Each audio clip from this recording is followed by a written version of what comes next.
যারা লক্ষ্মী কালী দুর্গা সরস্বতী মনসা শীতলা ভক্ত তাদের পার আছে, কিন্তু যারা কৃষ্ণ ভক্ত একটু সাবধানে থেকো। কেন বললাম সাবধানে থেকো? যে করে আমার আশ তারে করি সর্বনাশ নয়। ভগবান কিন্তু বাবা জীবনে ভক্তের সর্বনাশ করবে, সর্বনাশ। বাংলা ভাষাগুলো বুঝতে হবে, সর্বনাশ আলাদা, সবনাশ আলাদা। যে ভগবানকে ভালোবাসবে তার সব নাশ করে দেবে। আপনজন বলতে আর কাউকে রাখবে না, একটা একটা করে আপনজন কেড়ে নেবে। তারপরে যদি আমার চরণ না ছাড়ে, তারপরে আমি তাকে আমার চরণে আমি যে ভাগেতে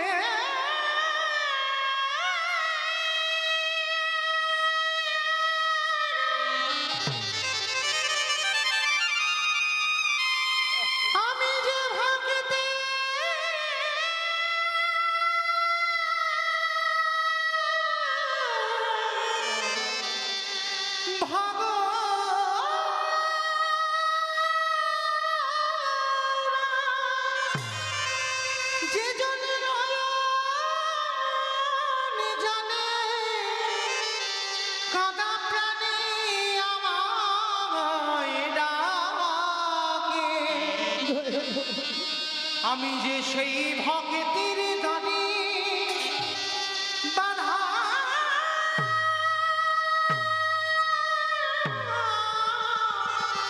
পড়ে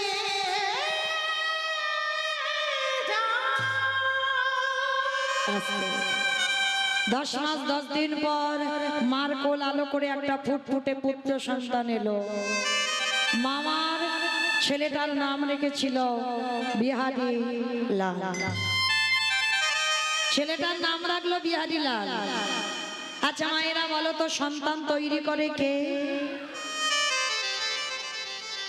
বাবা নয়, মা। সন্তান তৈরি মা করে, বাবা কোনোদিন করে না। বাবা কর্মে ব্যস্ত, মা তৈরি করবে ছেলে। তবে মায়েরা মনে রেখে, ছেলেকে শুধু লেখাপড়ার ডিগ্রি তৈরি করালে হবে না, ওটা দরকার, কিন্তু তার পিছনেও সন্তানকে একটু আধ্যাত্মিক চেতনা তাকে দিতে হবে। ছোটবেলা থেকে ছেলে মেয়েদের শেখাতে হবে। আচ্ছা বাবা, আপনারা আমরা সনাতন ধর্মের মানুষ, ভালো করে বিচার করে বলেন তো, ছোট ছোট বাচ্চাদেরকে আমরা শিখিয়েছি সকাল হলে সবার আগে এই ধরিত্রী মাকে একবার প্রণাম করতে হবে। কি গো, কজন মা আমরা শিখিয়েছি? শেখাবেন, আমি চরণ ধরে বলে যাচ্ছি। কেন শুধু ছেলে মেয়েদের শেখাবেন না, আপনারাও করবেন। প্রত্যেক দিন প্রাতঃকালে উঠে আগে ধরিত্রী মাকে একবার প্রণাম করবেন। কেন জানেন? সকালবেলা হলে বাবা, যার বুকের উপরে প্রথম আমি আপনার চরণটা তুলে দিচ্ছি। প্রতিদিন মলমূত্র ত্যাগ করলাম, ওই যে মাটি খনন করে বীজ রোপণ করে অঙ্কুরিত করে ফসল ফলিয়ে আমরা প্রসাদ পাচ্ছি। এই মাটির উপরে কত ট্রেন, ট্রাম, বাস, গাড়ি, যানবাহন চলে যাচ্ছে এই ধরিত্রী মার উপরে দিয়ে।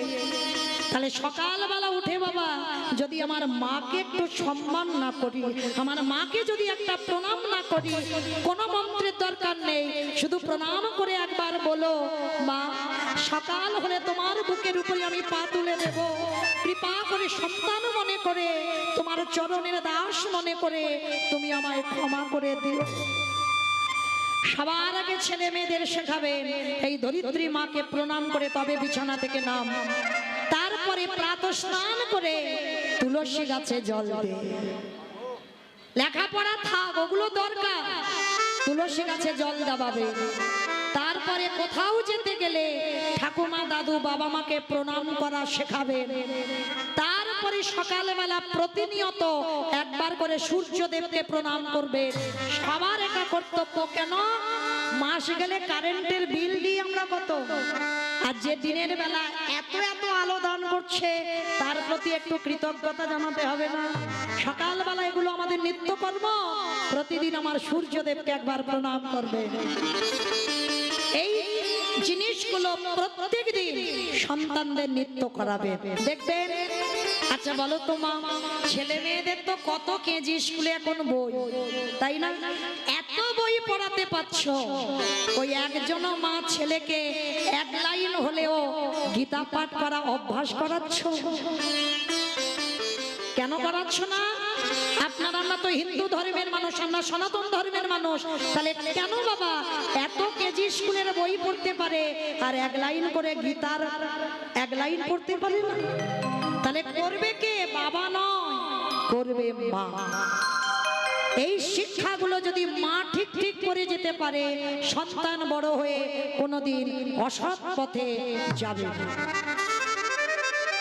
মনে রেখো মা, মাই পারে সন্তানকে কৃষ্ণ ভজনে ঠেলে দিতে। প্রমাণ রয়ে গেছে মহাভারত। জানো কুরুক্ষেত্রের মাটি যুদ্ধ হলো কতদিন? আমরা বলি 18 দিন, কিন্তু বাবা 18 দিন পূর্ণ হয়নি, 17 দিন এক বেলা, আর এক বেলাটা যুদ্ধ হয়নি। তো 17 দিনে যুদ্ধ হয়েছে। ভীম আর অর্জুন দুই ভাই বাবা ঝগড়া বেঁধেছিল। কি ঝগড়া? ভীম বলেছিল আমার জন্য জয়, অর্জুন বলেছিল আমার জন্য জয়। আর এই দুই ভাই আমার আমার করতে করতে দুই ভাই হাতাহাতি বেঁধে গেছে। ভীম বলছে আমার জন্য জয় হলো, অর্জুন বলছে আমার জন্য জয় হলো, আর দুই ভাই মানে একেবারে মারামারি বেঁধে গেছে। আর যেই না মারামারি বেঁধে গেল, পিছন থেকে একজন এসে খিলখিল করে হেসে উঠেছে।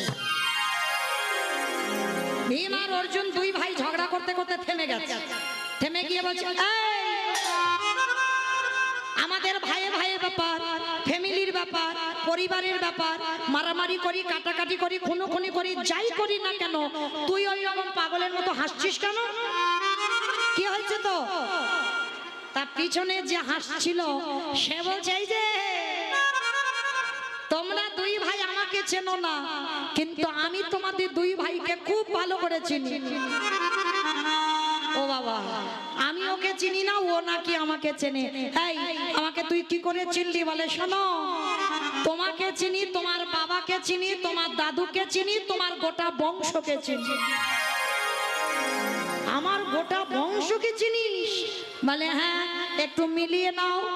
বিষ্ণু থেকে ব্রহ্মা, ব্রহ্মার পুত্র অগ্রিব, অগ্রিবের পুত্র সোম, সোমের পুত্র বুধ, বুধের পুত্র পুরুরবা, পুরুরবার পুত্র আয়ুষ, আয়ুষের পুত্র নহুষ, নহুষের পুত্র যজাতি, যজাতির পুত্র যদু, যদুর পুত্র পুরু, পুরুর পুত্র জন্মেঞ্জয়, জন্মেঞ্জয়ের পুত্র গতিস্বান, গতিস্বানের পুত্র মনুষ্য, মনুষ্যর পুত্র চারুপাল, চারুপালের পুত্র রুদ্রাসন, রুদ্রাসনের পুত্র হৃদেশ, হৃদেশের পুত্র রক্তিনাথ, রক্তিনাথের পুত্র ব্যাভি, ব্যাভির পুত্র দুষ্মন্ত, দুষ্মন্তর পুত্র ভরত, ভরতের পুত্র ইক্ষ, ইক্ষর পুত্র সংবরণ, সংবরণের পুত্র সুধনু, সুধনুর পুত্র সহদ্র, সহদ্রর পুত্র জবন, জবনের পুত্র কৃতি, কৃতির পুত্র উপরিজবসু, উপরিজবসুর পুত্র জরাসন্ধ, জরাসন্ধর পুত্র সহদেব, সহদেবের পুত্র সমাচি, সমাচির পুত্র কুসুম, কুসুর পুত্র জম্ভ, জম্ভুর পুত্র সুরাত, সুরাতের পুত্র বিহরাত,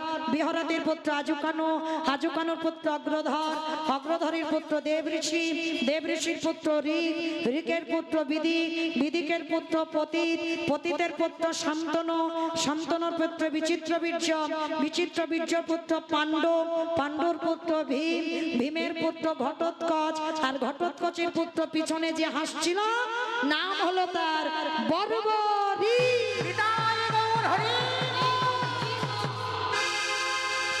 এত বড় বংশের ছেলে, তাহলে সে যদি বাবা আজকের পিছনে দাঁড়িয়ে বলছে ও দাদু তোমার ছেলে ঘটোৎকচ, আর ঘটোৎকচের পুত্র আমি বর্বরী, মানে ভীমের নাতি। ও দাদু, দাদু হ্যাঁ রে, তা তুই যদি আমার নাতি হলি, তা তোর দেহটা এরকম কাটা কেন, মাথাটা ভূতের মতো ঝুলছে কেন? বলে ওইটা তোমার কৃষ্ণকে জিজ্ঞাসা করো। কৃষ্ণ এসে হাজির। কৃষ্ণ, ও কৃষ্ণ, এ যদি আমার নাতি হয় তাহলে এর দেহটা কই? কৃষ্ণ বলছে শোনো, যেদিন তোমরা আনন্দ করতে করতে কুরুক্ষেত্রের মাঠে যাচ্ছিলে যুদ্ধ করবে বলে রওনা দিলে, সেদিন তোমার নাতি বর্বরী আমার রাস্তা অবরোধ করেছিল। অবরোধ করে বলেছিল কৃষ্ণ একবার যদি আমি দুর্যোধনের পক্ষ নিয়ে নামি, কোনদিন তুমি পাণ্ডবদের জয়ী করাতে পারবে না। তা কৃষ্ণ বলেছিল, হ্যাঁ রে খোকা, তুই কত বড় বীর, বলে বলো কি প্রমাণ দিতে হবে। বাবা, যেখানে দুইজনের কথোপকথন হচ্ছে, বিশাল বড় একটা বট গাছ। কৃষ্ণ বলছে, তুই যদি বড় বীর হোস, একটা বান বট গাছে মারবি, আর একটা বানে যেন সব পাতা ছিদ্র হয়ে রিটার্ন চলে আসে। তা বারবারই বলছে, কৃষ্ণ এত সোজা ব্যাপার, একটা বানে আর আমি পাতা ছিঁড়তে পারবো না? দেখো দেখাচ্ছি। এইবার যেই না বানটা নিক্ষেপ করেছে বাবা বরবরি, একটা বানে সব পাতা ছিঁড়ে বানটা রিটার্ন চলে এসেছে বরবরি। বরবরি বলছে, কৃষ্ণ ভালো করে পাতাগুলো দেখে নাও। যেই না বাবা পাতার দিকে তাকিয়েছে, ভগবান মুচকি মুচকি দাঁড়িয়ে দাঁড়িয়ে হাসছে। বরবরি বলছে, কৃষ্ণ তুমি হাসছো কেন? বলে, হাসবো না বরবরি, গাছের পাতা তো ছিঁড়তে পেরেছি, কিন্তু চারখানা পাতা ছিঁড়তে পারিস নাই। চারখানা পাতা কই? বলে, কেন? দুটো হাতের তলাই, দুটো পায়ের তলাই। বরবরি বলছে, কৃষ্ণ হেসো না, পরে হাসবে, আগে দেখে তো না। যেই না করুণার হাতে দুখানা খুলে দিল, দেখে না হাতের তলার পাতা ছিদ্র হয়ে গেল। চরণ দুখানা সরিয়ে দেখলো, চরণের দুটো পাতা ছিদ্র হয়ে গেল। ভগবান কৃষ্ণ চমকে, ও বাবা, হাতের তলায় যাকে রাখলাম তাকে ছিঁড়ে দিল, পায়ের তলায় যারে রাখলাম তারে ছিঁড়ে দিল। এটা কি করে করলি বরবরি? কৃষ্ণ তুমি বড্ড চালাক, কিন্তু তুমি নিজে মুখে বলেছো আমা হতে নাম বড়, নাম হতে ভক্ত বড়, ভক্ত হতে ভক্তের পদধূলা আরো বড়। তাহলে ভক্ত যদি বড় হয়, ভক্তের বুদ্ধিটা একটু বেশি হবে। কৃষ্ণ আমি জানতাম তোমার চরিত্রটা চুরি করা। শোনো, ওই গাছে বান মেরে যখন তোমাকে প্রণাম করতে এলো, কিছুক্ষণের জন্য তুমি ভুলে গিয়েছিলে তোমার হাতে পাতা আছে। যেই না হাতটা খুলে আশীর্বাদ দিলে, সেই সুযোগে বান হাতে তলায় গিয়ে পাতা ছিদ্র করে দিল। যেই না প্রণাম করতে গেলে পা দুটো সরিয়ে নিলে, পায়ের তলায় ওই বান গিয়ে পাতা ছিদ্র করে দিল। ভগবান বলে, এ বেটাকে তো তাহলে মাঠে নামতে দিলে হবে না। এ বেটা যদি মাঠে নামে, তাহলে 5 জনকে আমি জয়ী করাতে পারবো না। বরবরি একটা কথা বলবো, তোর ভীম তো দাদু, তোর ভীম যদি তোর দাদু হয়, তাহলে তুই দাদুর দলে না গিয়ে দুর্যোধনের দলে গেলি কেন? ওরা তো শত্রু। তখনই বরবরি বলেছিল, কৃষ্ণ এ প্রশ্নের উত্তর দেওয়ার টাইম এখন আসেনি, তবে আমি বলবো যদি কোনোদিন সময় পাই। ভগবান মনে মনে ভাবলেন, একে মাঠে খেলতে নামতে দিলে হবে না। ভগবান ইচ্ছা করে সুদর্শন চক্রকে আহ্বান করলো। সুদর্শন চক্রকে আহ্বান করে ভগবান নিজের হাতে বর্বরিকের সঙ্গে যুদ্ধ করতে করতে বর্বরিকের মস্তকটা ছেদন করে দিল। আর ওই বর্বরিকের কাটা মুন্ডটা ধুলায় পড়ে ছটফট করে আর কৃষ্ণ কৃষ্ণ বলে কাঁদছে। তখনই ভগবান ছুটে গিয়ে বর্বরিকের মাথাটা নিয়ে বলেছিল, বর্বরি তুই কৃষ্ণ ভক্ত কেন বললি না?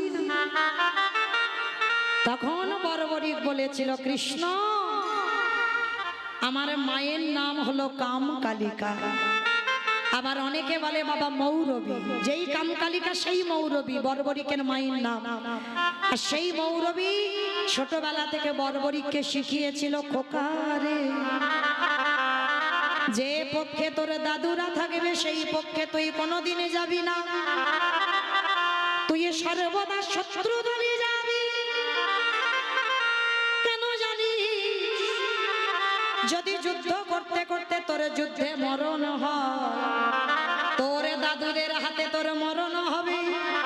আরে তোর দাদুরা হলো কৃষ্ণ ভক্ত, যদি একবার কৃষ্ণ ভক্তির হাতে তোর প্রাণ চলে যায়, তাহলে তোকে আর অসুর কুলে আসতে হবে না, ও তুই দেবে লোকে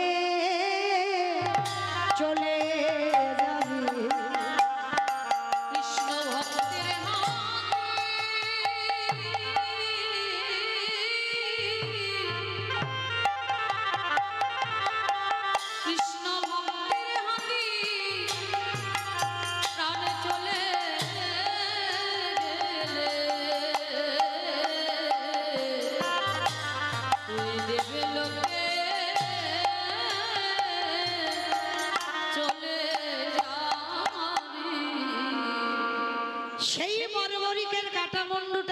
আছে কোথায়? রাজস্থান। ওই রাজস্থানে বর্বরিকের কাটা মুন্ডুটা ঘাটু শাম নামে পূজিত হচ্ছে। বাবা আপনারা আমরা জানি শুধু মহাভারতের যুদ্ধটা সঞ্জয় দিব্যনয়নে দেখে অন্ধধিত রাষ্ট্রকে বর্ণনা করেছিল। শুধু সঞ্জয় একা দেখেনি, আরো একজন দেখেছিল, এই ছোট্ট ছেলে বর্বরিকের কাটা মুন্ডু। আচ্ছা বলো তো মা, বর্বরিকের যে কৃষ্ণ প্রাপ্তিটা হলো কার জন্য হলো? মায়ের জন্য। বাহ, মা সঠিক শিক্ষাটা ছোটবেলা থেকে দিয়েছিল যে তোর দাদুর দলে যাবি না। কেন? শত্রু দলে গেলে তোর দাদুর হাতে মরণ হবে। আর দাদুরা কৃষ্ণ ভক্ত, আর যদি কৃষ্ণ ভক্তের হাতে মরণ হয় তোকে দেব লোকে চলে যেতে হবে। তাহলে মায়েরা আমরা বলো তো লীলাতে কোথায় ছিলাম? বলো কে কীর্তন শুনছো আর কে শুনছো না? হ্যাঁ বাহ, ছেলেটার জন্ম হলো 10 মাস 10 দিন পর। মা আদর করে তার নাম রেখেছিল বিহারী লাল। ছোট্ট ছেলেটা প্রতিদিন যেত কোথায়? ওই মায়ের সঙ্গে লোকের বাড়িতে কাজে। আর প্রতিদিন মা যা কিছু পেত ওই খাবারটুকু আমার বিহারীকে খাবার খাবার। ছেলে দিনে দিনে বড় হয় আর মা যা কিছু পায় ইচ্ছা করে কোন দিন বলে, খোকা আমার খিদে নেই বাবা, তুই আজকের খেয়ে নে। কত রাত কত দিন মা শুধুমাত্র একটু জল সেবা করে মা দিনটা কাটিয়ে দেয়। আজকে দেখতে দেখতে বিহারীর বয়স দাঁড়িয়ে গেল 5 বছর। 5 বছরের ছেলে আজকে ছোট্ট বিহারী লাল বাড়িতে বসে আছে। আর মা যে বাড়িতে কাজ করে ওই বাড়িতে মা আজকের আর অন্ন ব্যঞ্জন কিছু দেয়। কোনো আত্মীয় বাড়িতে গেছে জল তুলসী দিয়েছে, খিচুড়ি দেয়, আর কিছু পাইনি, শূন্য হাতে মা ঘরে ফিরেছে। ছোট্ট ছেলে বিহারী মার কোমরটা জড়িয়ে ধরল, মা ও মা আমার যে বড় খিদে পেয়েছে, আমায় কিছু খেতে দাও না মা। কিন্তু মা প্রতিদিন খাবার আনে ছেড়ে খায়, কিন্তু আজকের কিছু জোগাড় করতে পারে। মার কোমরটা জড়িয়ে ধরে বলছো, মা সকাল থেকে কিচ্ছুটি খাইনি, দাও না মা আমায় কিছু এনে। ছোট্ট ছেলেটাকে বুকে নিয়ে বলছে, খোকা আজকের একটা কাজ কর, তুই আজকের রাতটা একটু জল খেয়ে কাটিয়ে দে না বাবা। আজকের যে আমি যে বাড়িতে কাজ করতাম কিচ্ছুটি পাই। ও মা সকাল থেকে তো শুধু জলই খেয়ে আছি, আর কত জল খাবো বলো, দাও না মা আমার যে বড্ড খিদে পেয়েছি, আমার যে উদর জ্বলছে, মা একবার কিছু খেতে দাও না। আচ্ছা বলো তো মা, কোন মা হয়ে যদি সন্তানের মুখে দুটো অন্ন তুলে দিতে না পারে, সেই মা থাকার থেকে না থাকাই ভালো। মায়াবতী মনে মনে চিন্তা করলেন, আমি আছি বলে আমার ছেলের এত কষ্ট, তাই আমি চলে যাব চিরজনমের মতো। আমি ওই নদীর জলে গিয়ে আমার প্রাণটা ত্যাগ করে দেব। আর আমি যদি আমার প্রাণ ত্যাগ করে দিই, তাহলে অন্তত কাল সকালবেলা আমার ছেলে যার বাড়িতে যাবে সে আমার ছেলেকে অনাথ বলে খেতে দেবে। কে গো মায়েরা, যার বাবা মা কেউ থাকে না সে তো সমাজে অনাথ, আর সেই অনাথ ছেলেকে ভালোবাসে না? সবাই ভালোবাসে দেখবে তো। আজকে ছোট ছেলে মা কি করেছে, ছেলেটাকে কোলের কাছে নিয়ে মাথায় হাত বুলিয়েছে। আর একটা কথা মনে রাখবে বাবা, বাবার কাছে ছেলে বড় হয়, কিন্তু মায়ের কাছে সারা জীবন ছেলে ছোটটি থাকে। মা কোলের কাছে নিয়ে মাথায় হাত বুলাচ্ছে, আর হাত বুলাতে বুলাতে ছেলে আমার কখন মার কোলের কাছে ঘুমিয়ে পড়েছে। যখনই ঘুমিয়ে পড়েছে ওই ছোট্ট ছেলেটাকে রেখে মায়াবতী মা আমার কি করেছে জানো? ওই ভগবানের চিত্রপটের ছবি আছে, ভগবানের চরণে গিয়ে জানাচ্ছে, দয়াময় আমি আসি, কারণ আমি যদি আত্মহত্যা না করি আমার ছেলেটা খেতে পাবে না, না খেতে পেয়ে ও মরে যাবে। তাই আমি জানি আত্মহত্যা করা মহাপাপ, কিন্তু আমি পাপী হব, কিন্তু আমার ছেলেটা যেন দুটো খেতে পায়। ছেলেটাকে ঘুম পাড়িয়ে মা গেছে ভগবানের চরণে, ভগবানের চরণে গিয়ে জানাচ্ছে, দয়াময় আমার ছেলেটা রইল তোমার চরণে, তুমি দেখো আমার ছেলেটা যেন অন্তিম সময়ে যেন তোমার চরণ পেয়ে। ওরে বিহারি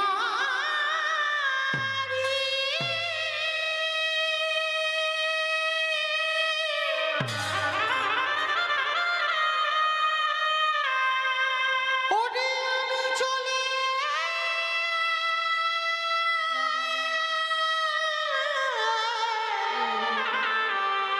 আমি চলে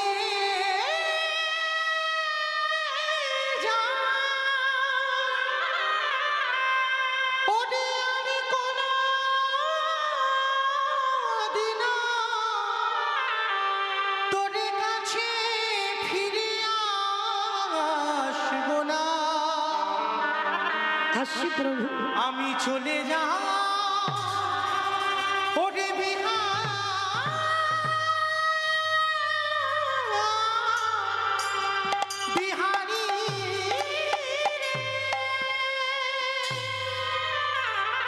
আসি দয়াময়। আমার জীবন নদী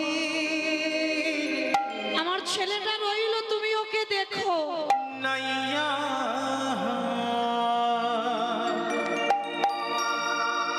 আমার এ ভাবের খেলা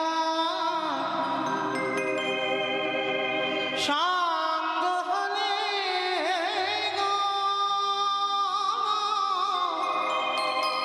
একেবারে দিও পা